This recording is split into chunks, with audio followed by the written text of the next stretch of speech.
Alright, I understand this is a long overdue review of the DURGOD K320, or any video in fact. I've just been pretty busy with balancing schoolwork and this whole pandemic going on. It's really hard for me to squeeze out quality recordings because it is normally pretty noisy at my house all the time because I have two siblings. And also, this is my first review video, which means I had to plan a lot for this, so it definitely took a little bit longer to produce. But if you do like this type of content I'm making, be sure to smash the like button and share with your friends, man. And also don't forget to subscribe.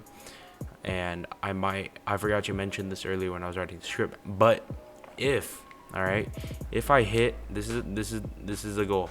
All right, if I get 500 likes and I get to 1,000 subs after this video is posted, I will be doing a giveaway for this keyboard. I will make a separate video to give away this keyboard. All right, enough of this. We're gonna get ready for the review. You ready? Let's go.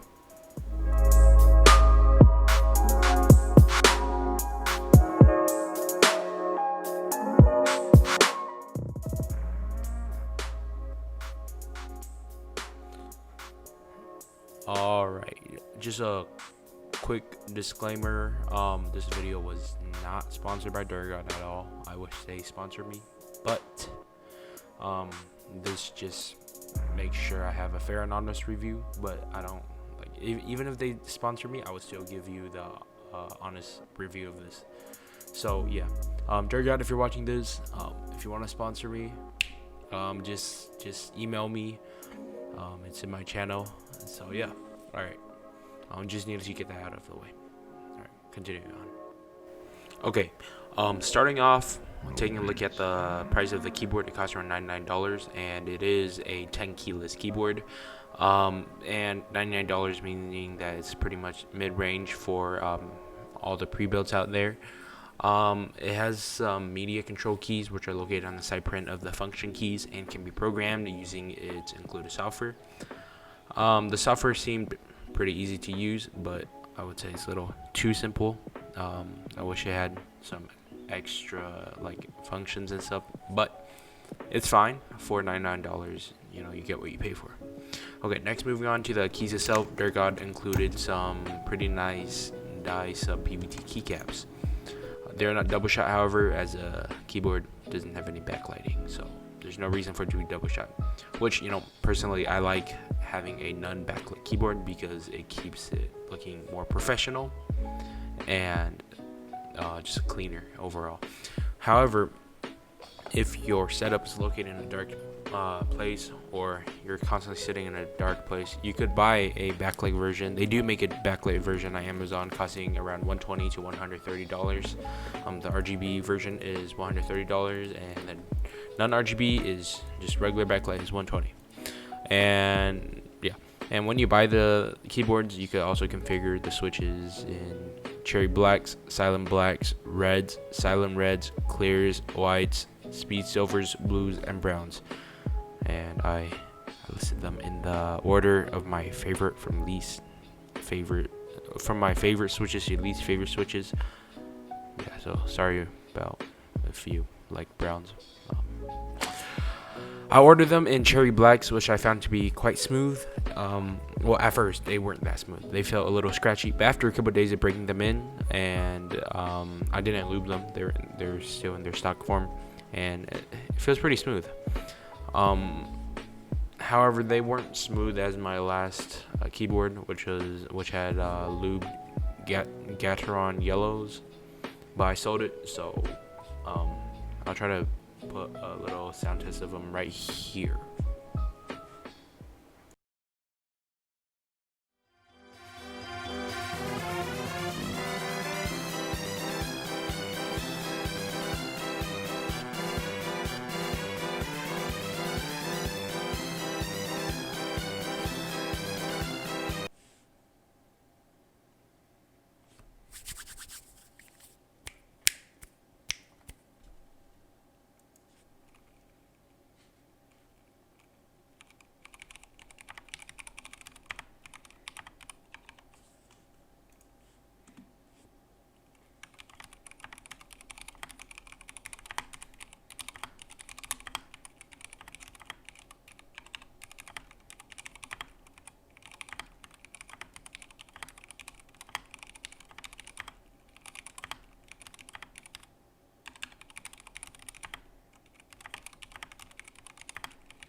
going on. This keyboard has a steel inner plate, which gives it some rigidity, and I'm going to be doing a little tear down and modding of this keyboard soon once my keycap arrives, so make sure you subscribe and don't miss it. This keyboard has some decent stabs for for a stock keyboard. It was lubed on arrival and it felt pretty good with pretty little rattle and just a little bit of wobble, but it wasn't nothing too crazy. Another thing this keyboard has is a wire pass through and a 5 and 7 degree tilt, and I feel like it's more comfortable typing at the 7 degrees and a little bit more comfortable typing at the 5 degrees. Some people probably prefer just no tilt, maybe with a wrist rest. And also, just speaking of gaming, if you're gaming with this keyboard, not that Cherry MX are quite heavy or anything, but they do have a 80 gram bottom out, which is pretty heavy for like a gaming switch. So if you're used to reds or speed silvers or creams or something, it's going to be a little bit harder of a transition because it takes 60 grams to actuate rather than like 35 or 45 grams. But for typing, the thing is pretty great because with most linear keyboards, when you type, it is easy to mess up because how light it is, and then you barely touch it and it actuates, so you make a lot of mistakes when typing with that. But with this one, since it has heavier switches, you're less likely going to be misclicking anything on it. So in conclusion, I would say this is a really solid option if you want to pick up a keyboard for around $100.